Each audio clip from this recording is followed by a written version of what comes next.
Hey neighbor, welcome back to ARTV. My name is John, and it's time for a review of the 7th studio album Plastic Hearts by the genre-hopping artist Miley Cyrus. She has done everything from country to pop to rock to maybe hints of metal and hip-hop and beyond in just the past few years. It can certainly be confusing wondering what to expect on a new album or a new EP because the quality consistently flip-flops back and forth, and it leaves me confused but also wanting more. That's part of her hook. Thank God she scrapped that trilogy of EPs leading up to what was supposed to be this album. Some of the tracks did leak in advance. I didn't hear the majority of those except for the one with Billy Idol. That collaboration, Nightcrawling, it got me foaming at the mouth for more. Alongside the covers that she was putting out, Zombie, Heart of Glass, Gimme More, originally by Britney Spears. These are all fantastic renditions and definitely rockier versions. Her voice suits this genre so well. She was killing the covers in a live setting, so after hearing that, the leak of Nightcrawling, and also Midnight Sky as the lead single, I had no reason to doubt this album at all. Now, the reason I say thank God she ended up scrapping the trilogy of EPs is mainly due to the first counterpart, She Is Coming. It featured some of her most abysmal tracks to date, like Catitude. That one just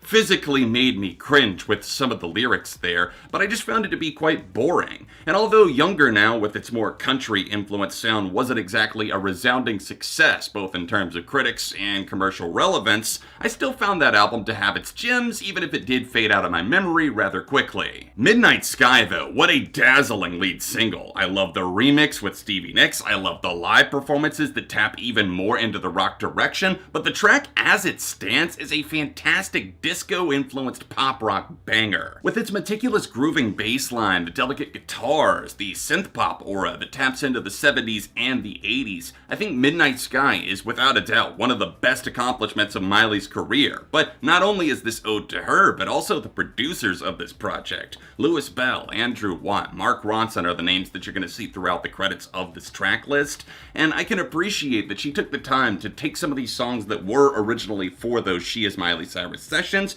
and she updated them to fit in with the cohesion with the themes of this album Plastic Hearts. The tracklist reveal got me drooling. Some of the names of the songs and some of the collaborators, I couldn't help myself. I'd already heard the leak of the Billy Idol track Nightcrawling, which is still the best collab here. Joan Jett, Dua Lipa, with the year that she's had in particular, I colored myself extremely excited. And while Prisoner has definitely grown on me, I still think that it has its own problems, with the underwhelming chorus being the biggest factor. This is a song that plays off of the sample of Physical by Olivia Newton-John, tapping into the 80s cadences once again. It's not bad by any means, and I really do love their vocal chemistry between Miley and Dua, but the biggest thing here is that it kind of hits the brick wall and stalls out once we hit the hook. Like I said, Billy Idol, definitely the biggest standout among the collaborations. That track Nightcrawling has so much energy. I love the domineering guitars, but also that powerful synth drip that really lets itself roll after the chorus.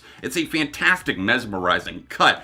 And no shade to Joan Jett, obviously the queen of rock and roll, or Dua Lipa. I think the problem wasn't necessarily with the collaborators, more so just what they were allowed to do and what the track actually gave them space for. There is this unfortunate recurring issue of some of the tunes just feeling anticlimactic, building up and then just kind of fading out or else abruptly ending. I think Gimme What I Want is the biggest example I can think of. There are good ideas in that track, and it's very catchy, the chorus is memorable enough, but the song just kinda ends. It snaps its fingers and it's back in Kansas. She proves that she can nail the slow-burning ballads that do leave us kinda hanging on the edge of our seat, but they have the payoff because there are emotional consequences. Angels Like You is one of the best songs on this record. I love her raspier voice here. The fact that they allow her to be a bit more raw, both in terms of songwriting and also how she sounds, it works in her favor, and I love the acoustic guitars there, the piercing vibe that goes straight to the heart.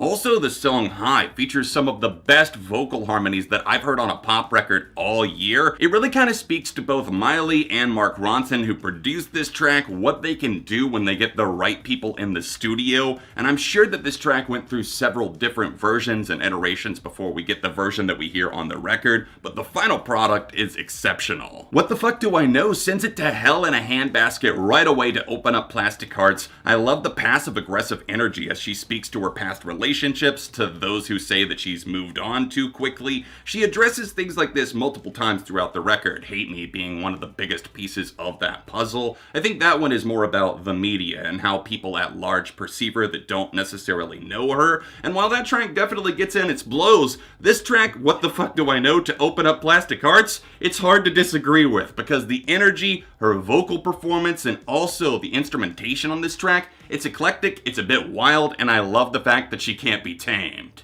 I understood that reference. Another thing I couldn't help but notice with Plastic Hearts is that there is a lot of sampling, borrowing, chopping up. Obviously we got the covers, and I do feel like the album put itself in a bit of a rut, especially as it ran towards its closing moments. Golden G-String has great ideas, and I like the fact that she's a bit more open about the inequalities in the industry, but I can't help but feel like it gets a bit dull as the track goes on. The Joan Jett collaboration just kind of fell flat on its face. The breathy vocals, the underutilization of the Queen of Rock, it didn't exactly do much to move the dial forward, and I found it a bit annoying if I'm being honest. The title track, Plastic Hearts, was actually really good though. I love the use of bongos, the extra percussion on this track, and the fact that it moves into a really spirited chorus. It's very memorable, but the post-chorus, as she sings, I Just Wanna Feel, it sounds exactly like Bruno Mars' Locked Out of Heaven. She sings, I just wanna feel, and originally it's You Make Me Feel. Maybe it was actually credited, but I couldn't find it anywhere. While there are obviously some other great songs on the record, like Never Be Me, the title track that I just mentioned, Plastic Hearts, What the Fuck Do I Know, Nightcrawling with Billy Idol, I feel like Midnight Sky still takes the crown as the best song, and there's not exactly a ton challenging for that spot. It's hard not to feel a little bit irked at her potential not being fully used. That's kind of a Miley Cyrus-ism at this point, having the talent but not using all of it. This is still, without a doubt, one of her best records, don't get me wrong. I love the vocals on this album. I think the production is definitely a lot better. She's working with the right people. There's good ideas. The lyrical content is more mature,